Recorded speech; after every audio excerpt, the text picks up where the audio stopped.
রিল্যাক্সে নামাজ পড়বেন ইনশাআল্লাহ। আল্লাহ পাক তৌফিক দান করুন। নামাজের মধ্যে যা পড়ছেন এটাকে বোঝার চেষ্টা করতে হবে অর্থটা, তখন দেখবেন নামাজে মনোযোগ বাড়বে ইনশাআল্লাহ।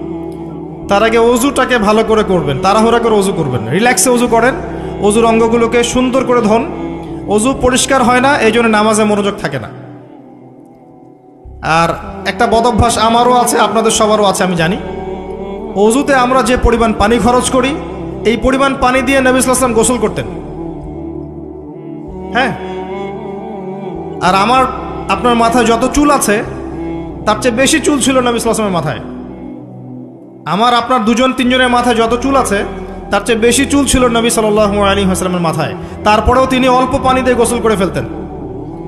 আর আমাদের দেখবেন জারিমানের জোর যত বেশি, তার ট্যাপের স্পিড তত বেশি। মসজিদে যাবেন, দেখবেন জোরে ট্যাপ ছেড়ে দিয়েছে, অজু করতেছে। একজন মানুষের গোসলের পানি দিয়ে একাই অজু করে ফেলে। পানির লেয়ার দিন দিন নেমে যাবে আমাদের এই পাপের কারণে। কুল আরাআইতুম ইন আসবাহা মাউকুম গাওরা, সূরা মুলকের শেষ আয়াত পড়ে দেখেন। বলুন হে নবী, তোমরা যদি কখনো সকালে উঠে দেখো যে পানির স্তর সব নিচে নেমে গেছে, পানি নাই, ফামা ইয়াতিকুম বিমাইন মাইন, কোন সেই সত্তা আছে তোমাদেরকে পানি এনে দিবে, প্রবাহমান পানি। দিন দিন ঢাকা শহর সহ বড় বড় যে সিটিগুলো আছে এগুলোর পানির লেয়ার নিচে নেমে যাচ্ছে। আমাদের অপচয়ের কারণে এমন হচ্ছে। প্রচুর পানি আমরা অজুতে অপচয় করি। গোসল দেখবেন শাওয়ার নিচ্ছে, ওই যে আমাদের ডিজিটাল ইয়াজুজ আর মাজুজের বাথরুম যেগুলো আছে, পানি চোষা বাথরুম, মানে 10-20 বালতি পানি দিয়ে শাওয়ার নিয়ে নিবি।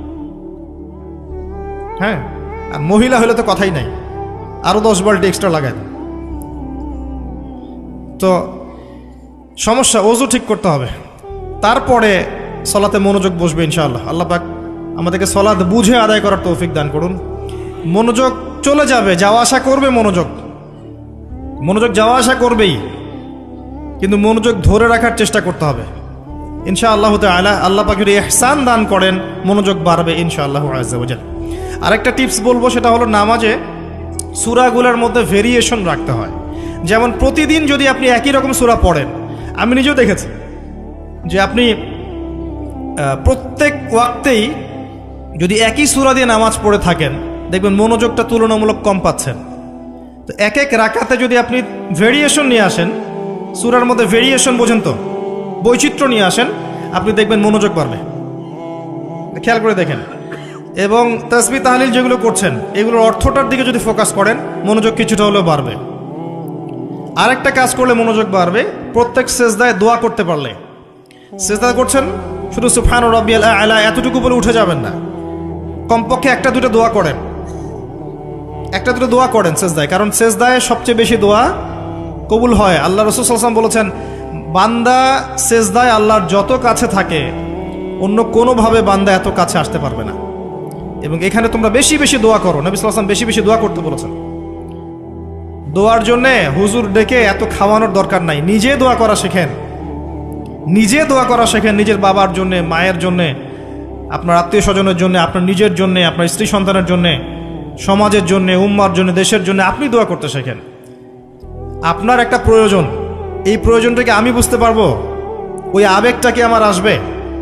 আপনার যেটা প্রয়োজন, আপনার আবেগ আপনার আসবে।